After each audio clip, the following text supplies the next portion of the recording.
Have you ever stopped to think about why your taste in music, or maybe the clothes you wear, can say so much about who you are and where you come from? It's a fascinating question, right? Well, today we are diving into the work of the brilliant French sociologist Pierre Bourdieu. He gave us this incredibly powerful way to understand that exact thing, the deep, often invisible, link between our social class and our cultural lives. Now, this explainer was put together specifically for all of you, S.A. Hamed Hassani's second-year social theory students. Think of this as your guide, your companion to this week's required reading, which is Chapter 6 of Harris's Foundations of Social Theory. Now, to be clear, this is not meant to replace the reading, not at all, but it will give you a really solid, accessible overview of all the key ideas, so when you do sit down to read, you'll have a great foundation to build on. Okay, so to get us started, let's look at this little comparison from your reading. On one side, we've got Kaz Smith. She's got a Reebok tracksuit. She's listening to Katy Perry. On the other side, we have Kate Fortescue-Smythe. She's got a book on classical music, a guide to Umbria.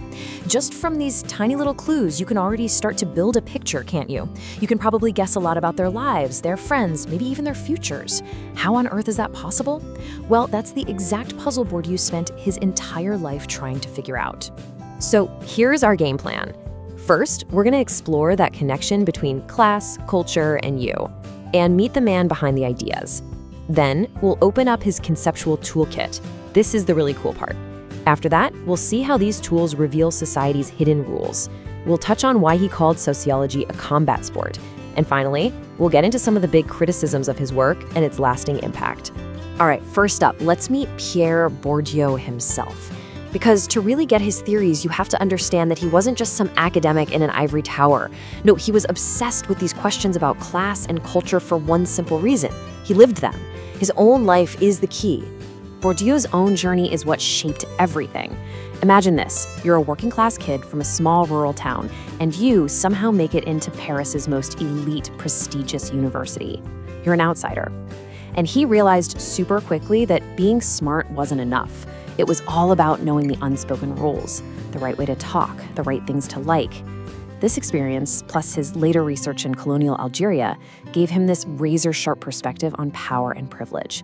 He was both an insider and an outsider, and that unique viewpoint is what powered his entire life's work. So how did Bourdieu turn all that life experience into a theory we can actually use? Well, he built a sociological toolkit, a really powerful one. Let's break down the three most important tools he gave us: capital, habitus, and field. Okay, so when I say capital, you probably think of one thing: money, cash, assets. And you're not wrong, but Bourdieu's first big revolutionary idea was to say, hold on, that's way too simple.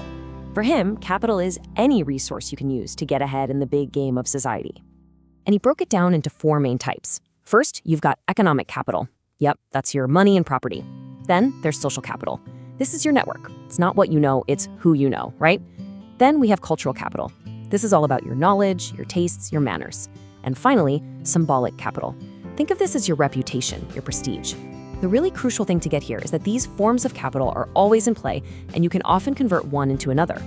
Now, out of all of these, cultural capital is probably Bourdieu's most famous and honestly most game-changing idea. It's like the unofficial currency of culture. It's all that knowledge and all those tastes that a society decides are valuable. So knowing all about Bruckner's Eighth Symphony, like Kate, just happens to carry a lot more cultural weight or capital than knowing all the lyrics to a Katy Perry song like Kaz. And Bourdieu said this cultural capital shows up in three different ways. First, it's embodied. It's literally part of your body. It's your accent, the way you stand, your posture.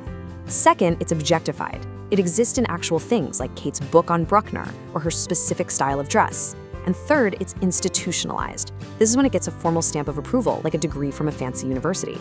So if capital is the resource you have, our next tool, habitus, is how you instinctively know how to play the game. The habitus is kind of like your social programming. It's this deep, almost unconscious set of dispositions, your tastes, your gut feelings, your entire worldview that you just soak up from your family and your environment growing up. It gives you a feel for the game. Let's go back to Kaz. Her preferences aren't just random. Her habitus, which was shaped by her background, gives her what Bourdieu calls a taste for necessity. Function comes before form. She wants to have fun, relax, eat something that hits the spot. It's practical. It makes sense. But then you have Kate. Her habitus creates a taste for distinction. She's all about form over function.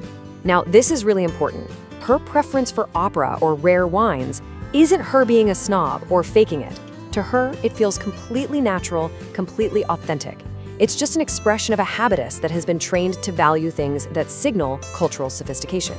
And the last tool in our kit is the field. Bourdieu saw society not as one big thing, but as a collection of different fields like the art world, the business world, the academic world. Each field is like its own separate game, with its own unique set of rules and, crucially, its own type of capital that matters most.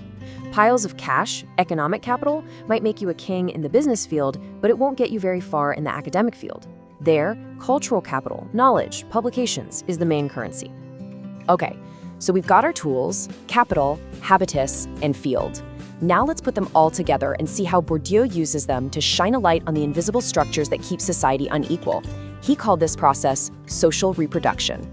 To explain this, Bourdieu uses a couple of big ideas: homology and structural correspondence. Homology is basically the idea that your habitus, your instincts and tastes, is a perfect fit for the social world you grew up in. It's like a key that's been made for one specific lock.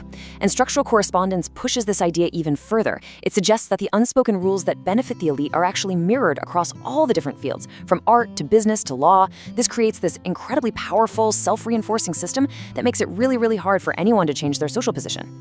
So how does this system stay in place if there's no one with a gun forcing us to obey?